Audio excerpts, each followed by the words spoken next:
ومن الهيئات والجمعيات الحقوقية المناضلة ومن النقابات الجادة ومن الإعلام المسؤول والمستقل.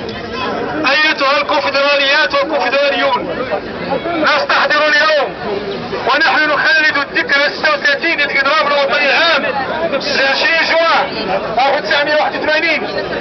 فرض هذا القرار النقابي التاريخي بالبعد الاجتماعي والعمق السياسي الذي شكل ويشكل لغاية اليوم تجسيدا لمهام التاريخية التي من أجلها أسست كونفدرالية الديمقراطية للشغل، والمتمثلة ليس فقط في الدفاع عن قضايا الطبقة العاملة المغربية، بل بالالتحام مع قضايا وهموم الشعب المغربي ومطامحه في الحرية والديمقراطية والعدالة الاجتماعية والعيش الكريم.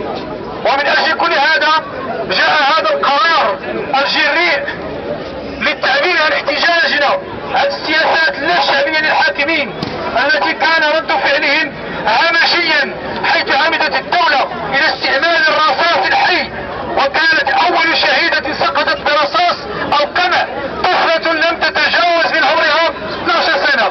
كما استعملت المروحيات، وتم إنزال الآليات العسكرية إلى الشوارع، وتمت عسكرة العديد من المدن المغربية، وشنت حملة من الاعتقالات عمياء في صفوف النقابيين والمواطنين.